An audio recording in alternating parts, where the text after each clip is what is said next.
Кавказიაში სტუმრად მოსული ხალხი ჰგონია.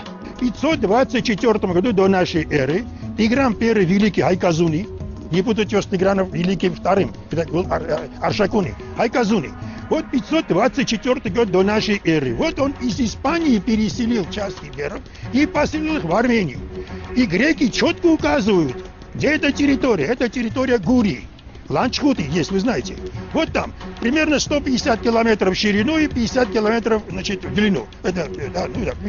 Вот эта вот территория и называется Иберией, и называется Кавказская Иберия. То есть это часть истории великого грузинского народа, и здесь они четко определяются, понимаете?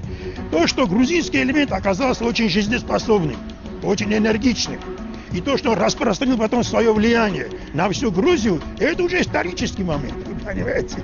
Ну, они пришли оттуда, были, так сказать, активным народом, высокую культуру создали, остались здесь. Акадემიკოსი უკვე დიდი ხანია ვეფხისტყაოსანზე და მისი ავტორის ეროვნულ წარმოშობაზეც დაობს.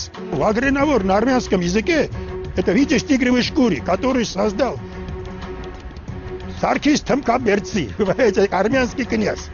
И вот сейчас мне задают вопрос, вот если грузины так любят, вот, Витязь тигровой шкуры, ну нет сомнения в том, что армяне тоже любят, понимаете, свой перевод. А его переводил, значит, опять-таки, с персидского на армянский язык Саркис Тавагвели, Саркис Тамкаберци.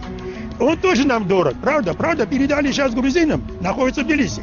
Но это, ну, достояние нашего народа, это же тоже культура армянская, переводил на армянский язык, с нашим армянским языком.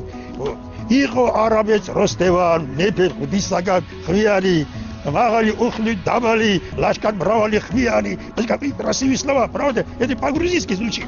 Это очень прекрасные слова. Ну, такие же слова там по-армянски есть. А мы сейчас лишены этого. Сурен Айвазიანს ქართველებისათვის ვეფხისტყაოსნის გარდა სხვა ბევრი რამე წინანება. მისი აზრით სვეტი ცხოვლის ამგები. მესიის მახვილად წოდებული ქართველი მეფე გიორგი I უცხოელი ყოფილა. У этого Георгия I в 1001 году оказался отец армянин, это Гурген Багратуни, отец, значит, а мать абхазская.